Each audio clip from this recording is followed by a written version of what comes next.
ಈಗ ಈ ವಿಡಿಯೋದಲ್ಲಿ ಕ್ವಶನ್ಸ್ ಫ್ರೇಮಿಂಗ್ ಹೇಗೆ ಮಾಡಬೇಕು ಅಂತ ಕಲಿಸ್ಕೊಡ್ತಾ ಇದ್ದೀನಿ. This is for first PUC. ಈಗ ಇಲ್ಲಿ ನೀವು 3 ತರಹದ ಕ್ವಶನ್ ಫಾರ್ಮ್ಸ್ನ ಅಂದರೆ ಅದರ ರೂಪಗಳನ್ನು ನೋಡ್ತಾ ಇದ್ದೀರಿ. ಎಸ್ ನೋ ರೆಸ್ಪಾನ್ಸ್ ಬರತಕ್ಕಂಥ ಕ್ವಶನ್ಸ್, ಇವುಗಳನ್ನು ಇಲ್ಲಿ ಡೂ, ಡಸ್ ಮತ್ತು ಡಿಡ್ ಇವುಗಳಿಂದ ಪ್ರಾರಂಭ ಆಗ್ತಕ್ಕಂಥ ಕ್ವಶನ್ಗಳಾಗಿರ್ತವೆ. ಈಗ ಡು ಯು ಲೈಕ್ ಸ್ವೀಟ್ಸ್, ಅಥವಾ does she work in a bank, ಅಥವಾ ಡಿಡ್ ಹಿ ಕಮ್ ಯೆಸ್ಟರ್ಡೇ ಅಂತ ಈ ರೀತಿ ಆಗಿರ್ತಕ್ಕಂಥ ಇದಕ್ಕೆ ಉತ್ತರಗಳು ಎಸ್ ಅಥವಾ ನೋದಲ್ಲಿ ಇರ್ತವೆ. ಎರಡನೇದು ಕ್ವಶನ್ ಎಲಿಸಿಟಿಂಗ್ ಇನ್ಫಾರ್ಮೇಷನ್. ಇವುಗಳು ಸಾಮಾನ್ಯವಾಗಿ what, where, when, how, why ಈ ರೀತಿಯ ಶಬ್ದದಿಂದ ಸ್ಟಾರ್ಟ್ ಆಗ್ತಕ್ಕಂಥ questions. What is your name, how old are you, why are you not talking ಈ ಥರದ ಪ್ರಶ್ನೆಗಳು. ಇನ್ನು ಮೂರನೆಯದು ಟ್ಯಾಗ್ಡ್ ಕ್ವಶನ್ ಅಂತ. ಒಂದು ಪ್ರಶ್ನೆಯನ್ನು ಮೊದಲು ಅರ್ಧ ಭಾಗದಷ್ಟು ನಾವು ಸ್ಟೇಟ್ಮೆಂಟ್ ರೂಪದಲ್ಲಿ ತಗೊಳ್ತೀವಿ, ಆಮೇಲೆ ಅದಕ್ಕೆ ಒಂದು ಸಣ್ಣ ಟ್ಯಾಗ್ ಅಂತ ಹೇಳ್ತೀವಿ. 2 ಶಬ್ದದ ಒಂದು ಟ್ಯಾಗ್ ಇರುತ್ತೆ, ಅದರಲ್ಲಿ ನಾಟ್ ಹಚ್ಚೋದು ಅಥವಾ ಹಚ್ಚದೇ ಇರೋದು ಅನ್ನೋದಿರುತ್ತೆ. ಅದು ಒಂದು ಟ್ಯಾಗ್ ಹಚ್ಚಿದರೆ ಅದು ಸ್ಟೇಟ್ಮೆಂಟ್ ಆಗಿದ್ದು ಒಂದು ಪ್ರಶ್ನೆಯಾಗಿ ಕನ್ವರ್ಟ್ ಆಗಿಬಿಡುತ್ತೆ. ಅದನ್ನು ಹೇಗೆ ಮಾಡಬೇಕು ಅನ್ನೋದನ್ನು ಈಗ ನೀವು ಕಲಿತಾ ಇದ್ದೀರಿ. ಈಗ ಮೊದಲನೇದಾಗಿ ಡೂ, ಡಸ್, ಡಿಡ್ ಇವುಗಳಿಂದ ಪ್ರಾರಂಭ ಆಗ್ತಕ್ಕಂಥ ಸೆಂಟೆನ್ಸಸ್ನ ಹೇಗೆ ಫ್ರೇಮ್ ಮಾಡಬೇಕು ನೀವು ಅನ್ನೋದನ್ನು ನೋಡೋಣ. Use do. ಡೂನ ಎಲ್ಲಿ ಮಾಡಬೇಕು? Where verb in original form, ಅಂದರೆ V1 ರೂಪದಲ್ಲಿ ಇರಬೇಕು. ಅಂದರೆ ಇಲ್ಲಿದೆ ನೋಡಿ, they play in the evening. Play ಅಂತಕ್ಕಂಥದ್ದು ಇಲ್ಲಿ V1 ರೂಪದಲ್ಲಿ ಇದೆ. ಆಮೇಲೆ ಎರಡನೇದಾಗಿ ಯೂಸ್ ಡಿಡ್. ನಿಮ್ಮ ಸೆಂಟೆನ್ಸ್ ಡಿಡ್ನಿಂದ ಯಾವಾಗ ಪ್ರಾರಂಭ ಆಗುತ್ತಂದರೆ ನಿಮ್ಮ ವರ್ಬ್ ಅಲ್ಲಿ ಕೊಟ್ಟಿರ್ತಕ್ಕಂಥದ್ದು ಪಾಸ್ಟ್ ರೂಪದಲ್ಲಿ ಇರುತ್ತೆ. ಇಲ್ಲಿದೆ ನೋಡಿ, ಈಗ ವೆಂಟ್ ಅಂತಿದೆ, ಹಿ ವೆಂಟ್ ಬ್ಯಾಕ್. ವೆಂಟ್ ಅಂತಕ್ಕಂಥದ್ದು ಪಾಸ್ಟ್ ಆಗಿರೋದ್ರಿಂದ ಅಲ್ಲಿ ನೀವು ಪ್ರಶ್ನೆ ಮಾಡುವಾಗ ಡಿಡ್ ಅಂತ ಮಾಡಬೇಕು. ಆಮೇಲೆ ಮೂರನೇದು use does where the verb is with S. ಅಂದರೆ ಈಗ ಗೋ ಇತ್ತಂದರೆ ಗೋಸ್, ಡೂ ಇತ್ತಂದರೆ ಡಸ್, ಈ ಥರ ಇರ್ತಕ್ಕಂಥದ್ದು ಬಂದಾಗ ನೀವು ಡಸನ್ನು ಉಪಯೋಗ ಮಾಡಬೇಕು. ಇಲ್ಲಿದೆ ನೋಡಿ, ವರ್ಕ್ಸ್ ಅಂತಿದೆ. ವರ್ಕ್ಸ್ ಅಂದರೆ ವರ್ಕ್ ಪ್ಲಸ್ ಎಸ್ ಅದು. ಹಾಗಾಗಿ ಇದು ಬಂದಲ್ಲಿ ನೀವು ಡಸನ್ನು ಉಪಯೋಗ ಮಾಡಬೇಕು. ಈ ರೀತಿಯ ಪ್ರಶ್ನೆಗಳನ್ನು ನೀವು, ಇದು ಉತ್ತರ. ಈಗ she works in a bank ಅನ್ನೋದು ಉತ್ತರ.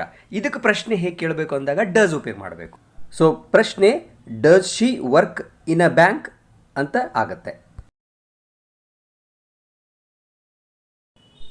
ಈಗ ಇಲ್ಲಿ ತೋರಿಸಿರ್ತಕ್ಕಂಥದ್ದನ್ನು ತುಂಬ ಚೆನ್ನಾಗಿ ಗಮನದಲ್ಲಿ ಇಟ್ಕೊಡ್ರಿ. ಡೂ ಪ್ಲಸ್ ವರ್ಕ್ ಅಂದರೆ ಅದು ವರ್ಕ್ ಅಷ್ಟೇ. ಆದರೆ ಡಸ್ ಪ್ಲಸ್ ವರ್ಕ್ ಅಂದರೆ ವರ್ಕ್ಸ್. ಯಾಕಂದರೆ ಅಲ್ಲಿ ES ಇದೆ, ಡಸ್ಗೆ ವರ್ಕು ಅವೆರಡೂ ಸೇರಿದರೆ ಅದು ವರ್ಕ್ಸ್ ಆಗುತ್ತೆ. ಅದೇ ಡಿಡ್ ಪ್ಲಸ್ ವರ್ಕ್ ಅಂತಿದ್ರೆ ಅದು ವರ್ಕ್ಡ್ ಆಗುತ್ತೆ, ವೆಂಟ್ ಆಗುತ್ತೆ. ಎಲ್ಲಿ ನೋಡಿ, ಗೋ, ಡೂ ಪ್ಲಸ್ ಗೋ, ಗೋಸ್ ಅನ್ಬೇಕಂದ್ರೆ ನಾವು ಡಸ್ ಪ್ಲಸ್ ಗೋ ಅಂದರೆ ಗೋಸ್. ಅದೇ ವೆಂಟ್ಗೆ ಡಿಡ್ ಪ್ಲಸ್ ಗೋ ಆಗುತ್ತೆ.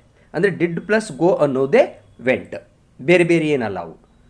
ಈಗ ಏನು ಮಾಡ್ತೀವಿ ನಾವು ಕ್ವಶನ್ಗಳನ್ನು ಮಾಡುವಾಗ ಈ ಪ್ಲಸ್ ಚಿಹ್ನೆ ಏನಿದೆಯಲ್ಲ ಅಲ್ಲಿ ನಮ್ಮ ಸಬ್ಜೆಕ್ಟ್ ಬಂದುಬಿಡುತ್ತೆ ಅಷ್ಟೇ.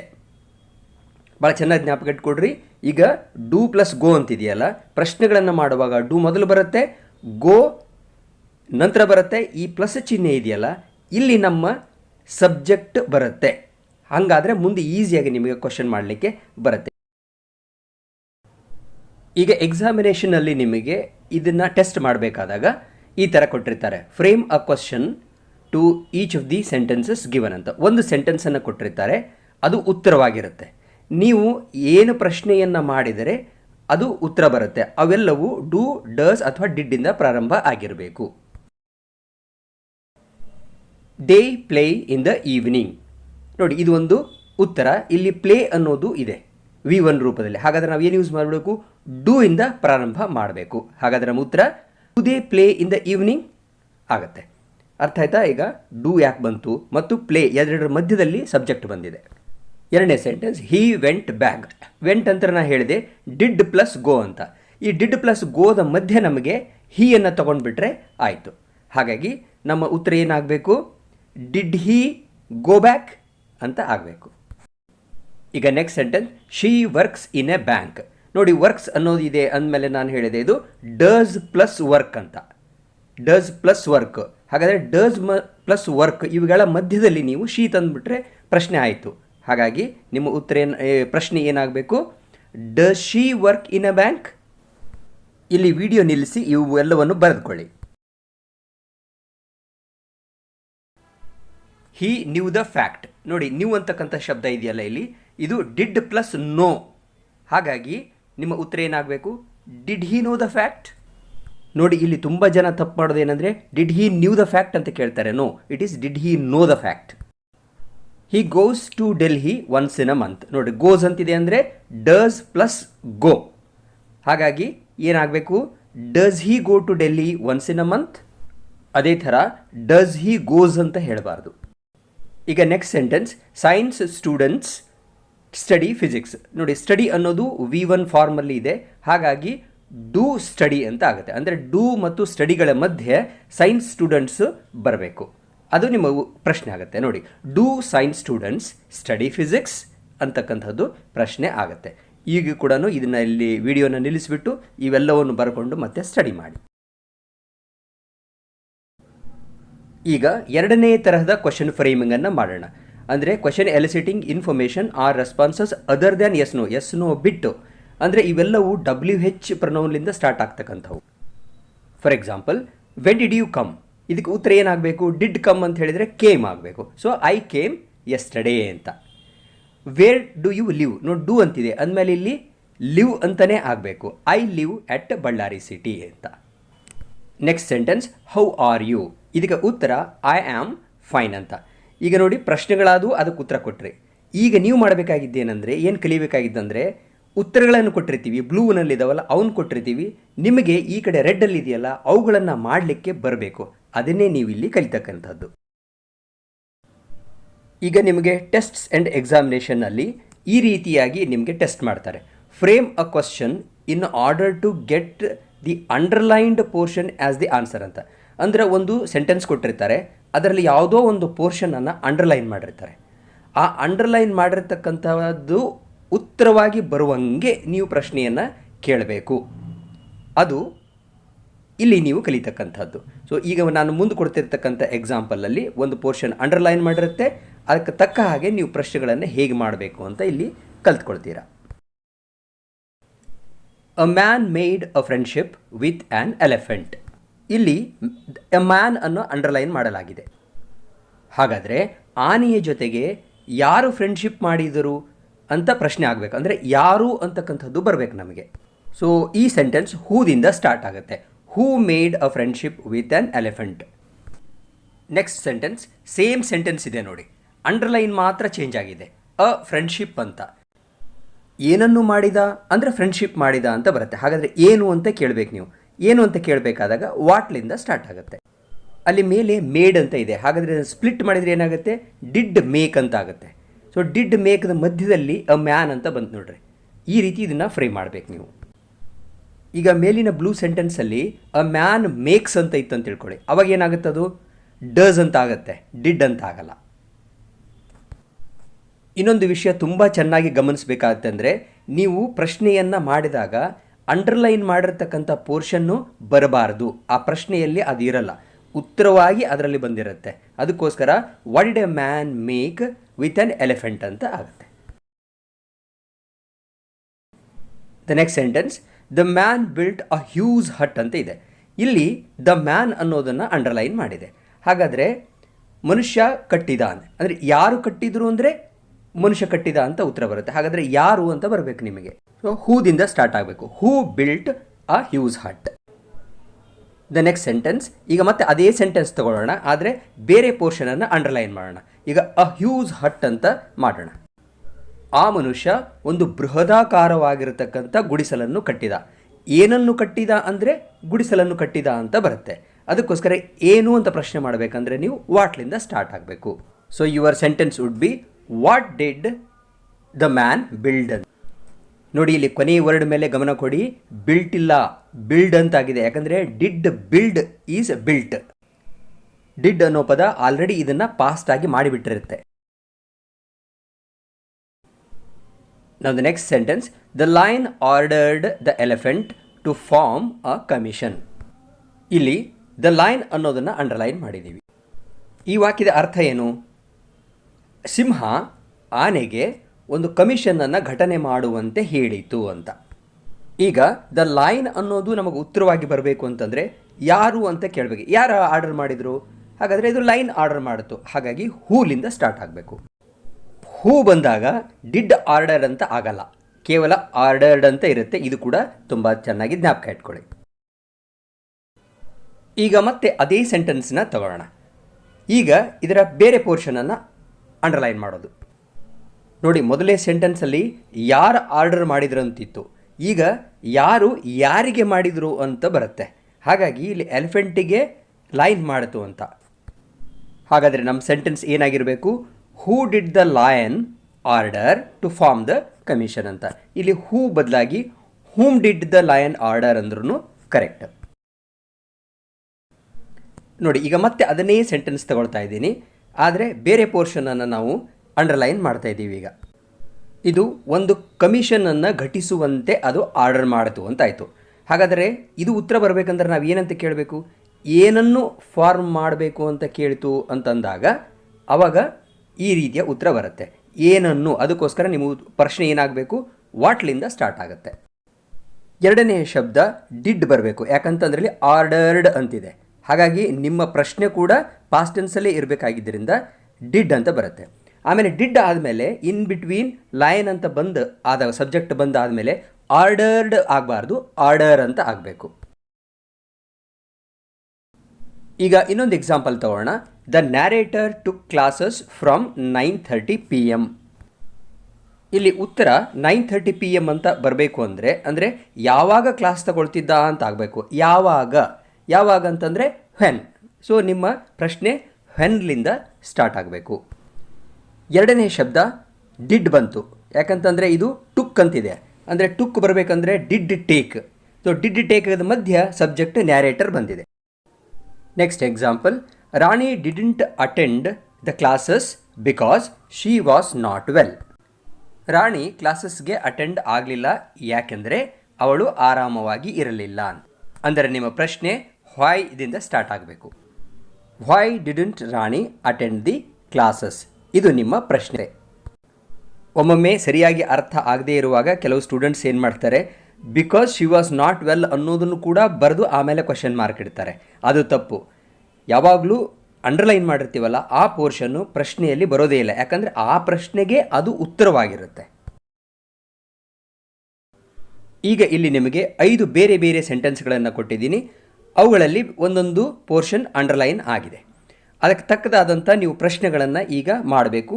ಇದು ಹೆಚ್ಚಿನ ಪ್ರಾಕ್ಟೀಸನ್ನು ಕೊಡುತ್ತೆ, ಇನ್ನೂ ನಿಮಗೆ ಕ್ಲಾರಿಟಿ ಸಿಗುತ್ತೆ. ಈಗ ಇಲ್ಲಿ ವಿಡಿಯೋವನ್ನು ನಿಲ್ಲಿಸಿಬಿಟ್ಟು ಇವನ್ನೆಲ್ಲವನ್ನು ಬರ್ಕೊಂಡು ಎಲ್ಲೆಲ್ಲಿ ಅಂಡರ್ಲೈನ್ ಮಾಡಿದೆ ನೀವು ಕೂಡ ಅಂಡರ್ಲೈನ್ ಮಾಡಿ. ಈಗ ನೀವು ಮೊದಲೊಮ್ಮೆ ಪ್ರಯತ್ನ ಮಾಡಿ. ಇದನ್ನು ಪ್ರಶ್ನೆಗಳನ್ನು ಈಗೇನು ಅರ್ಥ ಆಗಿದೆ ಅದರ ಆಧಾರದ ಮೇಲೆ ಮಾಡಿ. ನಾನು ಇದಕ್ಕೆ ಮುಂದೆ ಉತ್ತರಗಳನ್ನು ಹೇಳ್ತೀನಿ. ಆವಾಗ ನೀವು ಎಷ್ಟರ ಮಟ್ಟಿಗೆ ಕರೆಕ್ಟಾಗಿ ಬಂದಿದೆ ಅಥವಾ ಇನ್ನೂ ತಪ್ಪುಗಳಾಗ್ತಾ ಇದೆ ಅನ್ನೋ ಗೊತ್ತಾಗುತ್ತೆ. ಪರ್ಫೆಕ್ಟ್ ಆಗೋದ್ರ ಕಡೆ ಹೋಗಬೇಕಂದ್ರೆ ಟೆಸ್ಟನ್ನು ಮೊದಲು ಮಾಡಿಕೊಳ್ಳಿ.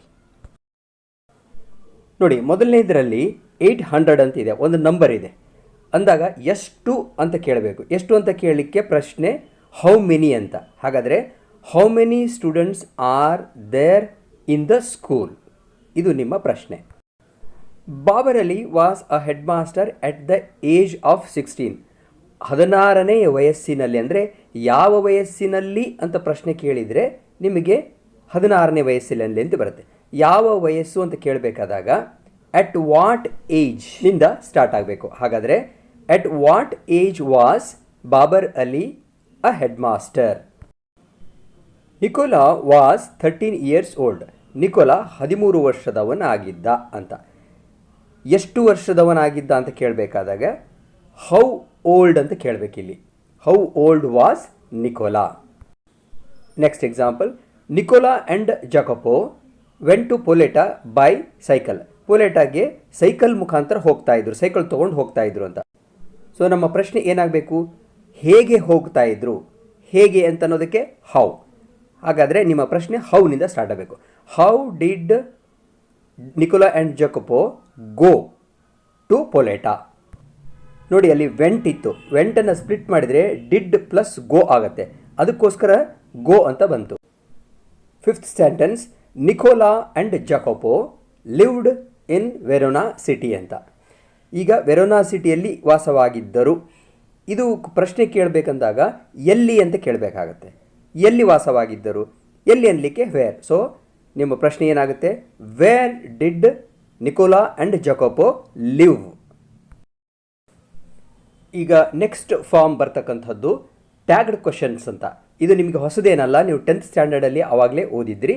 ಒಂದು ಸೆಂಟೆನ್ಸ್, ಸಿಂಪಲ್ ಸೆಂಟೆನ್ಸ್ ಇರುತ್ತೆ, ಅದಕ್ಕೆ ಒಂದು ಕಾಮ ಕೊಟ್ಟು ಒಂದು ಟ್ಯಾಗನ್ನು ಹಾಕಿಬಿಟ್ರೆ ಅದು ಕ್ವಶನ್ ಆಗಿ ಪರಿವರ್ತನೆ ಆಗತ್ತೆ. ಅಂಥದನ್ನು ಈಗ ಇನ್ನೂ ಸ್ವಲ್ಪ ಮುಂದೆ ಹೆಚ್ಚಿನದನ್ನು ಕಲಿತೀರಿ. ಈಗ ನೀವು 10th ಸ್ಟ್ಯಾಂಡರ್ಡಲ್ಲಿ ಏನು ಕಲ್ತಿದ್ರಿ ಅನ್ನೋದನ್ನು ಒಂದು ಸಲ ರಿವೈಸ್ ಮಾಡೋಣ, ಹೇಗಿತ್ತು ಅಲ್ಲಿ ಅಂತ. 1. ಆರ್ ಯು ಹಂಗ್ರಿ? ನೀನು ಹಸಿದಿದ್ದೀಯಾ? ನೋಡಿ, ಇದು ಕೂಡ ಪ್ರಶ್ನೆನೇ. ಇದೇ ಪ್ರಶ್ನೆಯನ್ನು ಟ್ಯಾಗ್ಡ್ ಪ್ರಶ್ನೆ ಅಂತ ಕೇಳುವಾಗ ಹೇಗೆ ಮಾಡ್ತೀವಿ ನೋಡಿ. You are hungry, aren't you ಅಂತ. Next sentence, is he at home? ಅವನು ಮನೆಯಲ್ಲಿ ಇದ್ದಾನೆಯೇ? He is at home, isn't he? Third sentence, is Rani returning home? Rani ಮನೆಗೆ ವಾಪಸ್ ಬರುತ್ತಿದ್ದಾಳೆಯೇ? Rani is returning home, isn't she? Fourth, has Babar Ali started a school?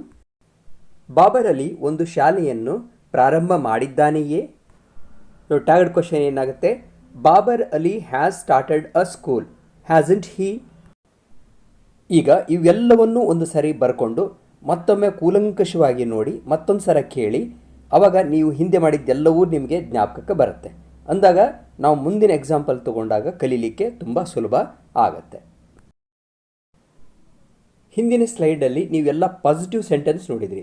ಈಗ negative ಸೆಂಟೆನ್ಸನ್ನು ತಗೊಳ್ಳೋಣ. Has not Rani come here? Rani ಇಲ್ಲಿಗೆ ಬಂದಿಲ್ಲವೇ? Rani hasn't come here, has she?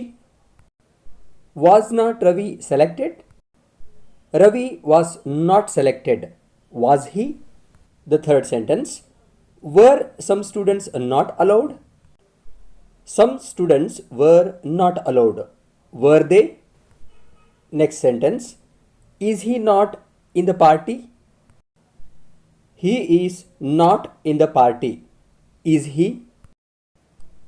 ಈ ಎಲ್ಲ ರೆಡ್ ಸೆಂಟೆನ್ಸಸ್ನ ಒಂದು ಸಾರಿ ಗಮನ ಇಟ್ಟು ನೋಡಿ. ಎಲ್ಲದರಲ್ಲಿ ನಾಟ್ ಬಂದಿದೆ, ಅಂದರೆ they are all negative sentences. ಹಾಗಾಗಿ ಈ ಟ್ಯಾಗ್ಗಳೇನಿದೆಯಲ್ಲ, ಆ ಟ್ಯಾಗ್ನಲ್ಲಿ ಎಲ್ಲೂ ನಾಟ್ ಬಂದಿಲ್ಲ. ಅಂದರೆ ಮೇಯ್ನಲ್ಲಿ ನಾಟ್ ಇತ್ತು ಅಂತಂದರೆ ಅದು ನೆಗೆಟಿವ್ ಸೆಂಟೆನ್ಸ್ ಆಗಿತ್ತಂದರೆ ಟ್ಯಾಗ್ ಪಾಸಿಟಿವ್ ಆಗಿರುತ್ತೆ, ಅದರಲ್ಲಿ ನಾಟ್ ಬರೋದಿಲ್ಲ. ಈಗ ನಿಮಗೆ ಎಕ್ಸಾಮಿನೇಷನಲ್ಲಿ ಹೇಗೆ ಕೇಳ್ತಾರೆ, ಅಲ್ಲಿ ನೀವೇನು ಮಾಡಬೇಕು ಅಂತ ಒಂದು ಸಲ ನೋಡೋಣ. Add a tag to the statement given to make it a question ಅಂತ ಕೇಳಿರ್ತಾರೆ. ಅಂದರೆ ನೀವು ಒಂದು ಸೆಂಟೆನ್ಸ್ ಕೊಟ್ಬಿಟ್ಟಿರ್ತಾರೆ, ಆ ಸೆಂಟೆನ್ಸ್ನಲ್ಲಿ ಅದು ಪಾಸಿಟಿವೋ ನೆಗೆಟಿವ್ ಅಂತ ನೋಡಬೇಕು, ಮತ್ತು ಏನು ಆಕ್ಸಿಲರಿ ವರ್ಬ್ ಬಂದಿದೆಯೋ ಇಲ್ವೋ ನೋಡಬೇಕು. ಆಕ್ಸಿಲರಿ ವರ್ಬ್ ಅಂದರೆ ಅದೇ ಆಕ್ಸಿಲರಿ ವರ್ಬನ್ನು ಉಪಯೋಗ ಮಾಡ್ಕೋಬೇಕು. ನೆಗೆಟಿವ್ ಇದ್ದರೆ ಟ್ಯಾಗನ್ನು ಪಾಸಿಟಿವ್ ಮಾಡಬೇಕು. ಸೆಂಟೆನ್ಸು ಪಾಸಿಟಿವ್ ಆಗಿತ್ತಂದರೆ ಆವಾಗ ಅಲ್ಲಿ ಟ್ಯಾಗ್ನಲ್ಲಿ ನಾಟನ್ನು ಹಚ್ಚಬೇಕು. ಆಮೇಲೆ ಟ್ಯಾಗ್ನಲ್ಲಿ ಯಾವಾಗಲೂ ಪ್ರನೌನನ್ನು ಮಾತ್ರ ಉಪಯೋಗ ಮಾಡಬೇಕು, ನೌನನ್ನು ಉಪಯೋಗ ಮಾಡೋ ಹಾಗಿಲ್ಲ. ಓಕೆ, ಈಗ ಒಂದೊಂದಾಗಿ ಎಕ್ಸಾಂಪಲ್ಗಳನ್ನು ನೋಡ್ತಾ ಹೋಗೋಣ. The fox was made the chairman, ಹೀಗೆ ಕೊಟ್ಟಿರ್ತಾರೆ. ಇದು ಪಾಸಿಟಿವ್ ಸೆಂಟೆನ್ಸ್ ಇದೆ ಮತ್ತು ವಾಸನ್ನು ಉಪಯೋಗ ಮಾಡಿದ್ದಾರೆ. ಹಾಗಾದರೆ ಟ್ಯಾಗ್ನಲ್ಲಿ ನಿಮಗೆ ವಾಸ್ ಬರಬೇಕು. ಹಾಗಾದರೆ ಎಲ್ಲ ಸೆಂಟೆನ್ಸನ್ನು ಬರೆದುಬಿಟ್ಟು ಆಮೇಲೆ ಕಾಮ ಕೊಟ್ಟು ವಾಸಂಟ್ ಹಿ ಅಂತ ಮಾಡಬೇಕು. Next sentence, the elephant was called. ಹಾಗಾದರೆ ಟ್ಯಾಗ್ನಲ್ಲಿ ವಾಸ್ ಉಪಯೋಗ ಮಾಡ್ಕೋಬೇಕು. ಅದಾದಮೇಲೆ ವಾಸ್ ಇದ್ದದ್ದನ್ನು ವಾಸಂಟ್ ಮಾಡಬೇಕು, ವಾಸಂಟ್ ಹಿ ಅಂತ ಆಗತ್ತೆ. Next sentence, you are hungry. ನೋಡಿ, ಆರ್ನ ಆರೆಂಟ್ ಮಾಡಿಬಿಡಬೇಕು. ಹಾಗಾದರೆ ಟ್ಯಾಗಲ್ಲಿ ಏನಾಗುತ್ತೆ, aren't you. Fourth sentence, Ravi is studying now. ನೋಡಿ, ಈಸ್ ಇದೆ, ಹಾಗಾಗಿ ಈಸನ್ನು ಈಸಂಟ್ ಮಾಡ್ಕೋಬೇಕು. ರವಿ ಇದ್ದದ್ದನ್ನು ಹಿ ಮಾಡಬೇಕು. So your tag is isn't he. The next sentence, Rajani has purchased a car. ನೋಡಿ, ಇಲ್ಲಿ ಹ್ಯಾಸ್ ಇದೆಯಲ್ಲ, ಇದನ್ನು ಹ್ಯಾಸಂಟ್ ಮಾಡಬೇಕು. ರಜನಿ ಇದ್ದಿದ್ದನ್ನು ಶಿ ಮಾಡಬೇಕು. So the tag would be hasn't she.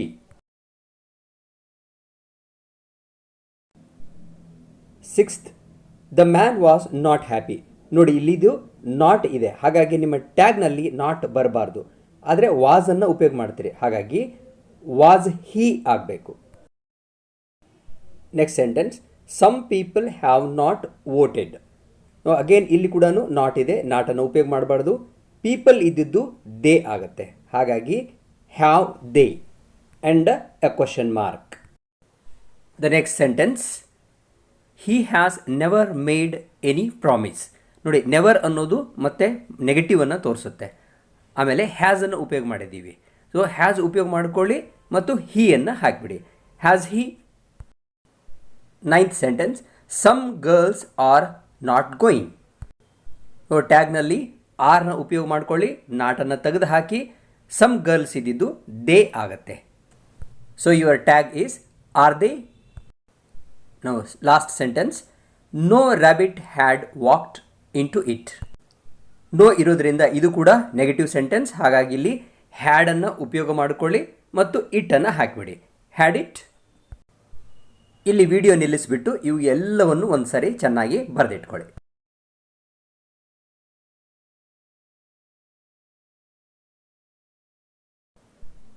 ಇಲ್ಲಿವರೆಗೆ ನೀವು ಕಲಿತಂಥ ಎಲ್ಲ ವಾಕ್ಯಗಳಲ್ಲಿ ಆಕ್ಸಿಲರಿ ವರ್ಬ್ ಅಂದರೆ ಹೆಲ್ಪಿಂಗ್ ವರ್ಬ್ ಇತ್ತು. Is, was, are, were, have, has, had ಅನ್ನೋವು ಎಲ್ಲ ಇದ್ವು. ಈಗ ಆಕ್ಸಿಲರಿ ಇಲ್ಲದೇ ಇರತಕ್ಕಂಥದ್ದು ಅಂದರೆ ಬರೀ ಮೇನ್ ವರ್ಬ್ ಇದ್ದರೆ ಅದನ್ನು ಹೇಗೆ ಬಳಸಬೇಕು? ಮೇನ್ ವರ್ಬ್ ಇದ್ದಾಗ ನೀವು ಡೂ, ಡಸ್ ಮತ್ತು ಡಿಡ್ಡನ್ನು ಅದಕ್ಕೆ ತಕ್ಕ ಹಾಗೆ ತಂದುಕೋಬೇಕು. ಇದು ಬಹಳ ಇಂಪಾರ್ಟೆಂಟ್. ಈಗ ಒಂದೊಂದು ಎಕ್ಸಾಂಪಲ್ ಸಮೇತ ನಿಮಗೆ ಅದನ್ನು ಎಕ್ಸ್ಪ್ಲೈನ್ ಮಾಡ್ತೀನಿ. ಹೀ ಕೇಮ್ ಲೇಟ್ ಅಂತಿದೆ. ಕೇಮ್ ಅನ್ನೋದು ಪಾಸ್ಟ್ ವರ್ಬ್, ಹಾಗಾಗಿ ನಿಮ್ಮ ಟ್ಯಾಗ್ನಲ್ಲಿ ಡಿಡ್ಡನ್ನು ತಂದುಕೋಬೇಕು. ಆಮೇಲೆ ಇದು ಪಾಸಿಟಿವ್ ಸೆಂಟೆನ್ಸ್ ಆಗಿರೋದ್ರಿಂದ ಅಲ್ಲಿ ನೆಗೆಟಿವನ್ನು ಹಾಕಬೇಕು, ಅಂದರೆ ನಾಟನ್ನು ಹಾಕಬೇಕು. ಹಾಗಾದರೆ ಏನಾಗುತ್ತೆ? ಡಿಡಂಟ್ ಹೀ ಅಂತ ಆಗುತ್ತೆ. Second sentence, she attends special classes. ನೋಡಿ ಅಟೆಂಡ್ಸ್ ಅಂತ ಇದ್ದರೆ ನೀವು ಡಸನ್ನು ತಂದುಕೋಬೇಕು, ಯಾಕಂದರೆ ವರ್ಕ್ ಪ್ಲಸ್ ಎಸ್ ಇದೆ, ಡಸನ್ನು ತಂದುಕೋಬೇಕು. ಪಾಸಿಟಿವ್ ಸೆಂಟೆನ್ಸ್ ಆಗಿರೋದ್ರಿಂದ ಇದನ್ನು ನೆಗೆಟಿವ್ ಮಾಡಬೇಕು, ಅಂದರೆ ಡಸಂಟ್ ಆಗುತ್ತೆ. ಶಿ ಇದ್ದಿದ್ದು as it is, because already it is a pronoun. ಹಾಗಾದರೆ ನಿಮ್ಮ ಟ್ಯಾಗ್ ಏನಾಗಬೇಕು? Doesn't she. Third sentence, they play in the evening. ನೋಡಿ ಪ್ಲೇ ಅನ್ನೋದು ವರ್ಬ್ ಒನ್, ಹಾಗಾಗಿ ಇಲ್ಲಿ ಡೂ ಅನ್ನು ಬಳಸ್ತೀವಿ. So the tag is don't they. Next sentence, they do not play. So tag should be do they. This is the most important one. I am an honest man. ಇದಕ್ಕೆ tag ಆ್ಯಮಂಟ್ I ಆಗಲ್ಲ, aren't I ಆಗುತ್ತೆ. ಅದನ್ನು normally ನಾವು ain't I ಅಂತ ಹೇಳ್ತೀವಿ.